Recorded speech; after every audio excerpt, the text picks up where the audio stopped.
Static versus dynamic binding in Java is an important concept that relates to how methods are called in object-oriented programming.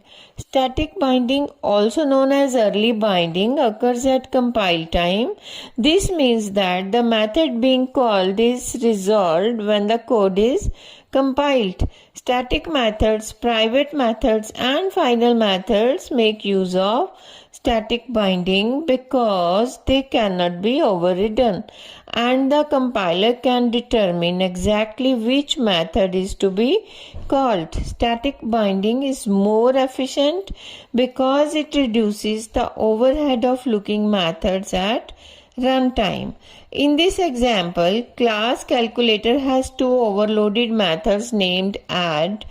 When you call add method with parameters say 5, 10, the compiler uses static binding to bind the call to this method with two integer parameters. Similarly, add with parameters 5.5, 10.5 will be bound to add method with two double parameters. This binding happens at compile time, ensuring that the appropriate method is invoked based on the argument type.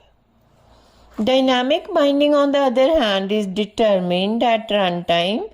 It allows for more flexibility as the method to be invoked is determined when the program is running. Dynamic binding is essential for achieving runtime polymorphism. In this example, the animal class has a method sound which is overridden by the dog class. When the sound method is called on the myAnimal object, the overridden sound method in the dog class is executed. Here, JVM determines the method to be called at runtime based on actual objects class.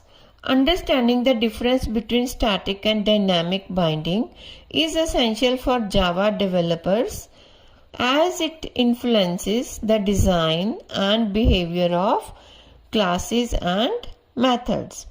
If this video is helpful, then please like the video and subscribe the channel. Thank you.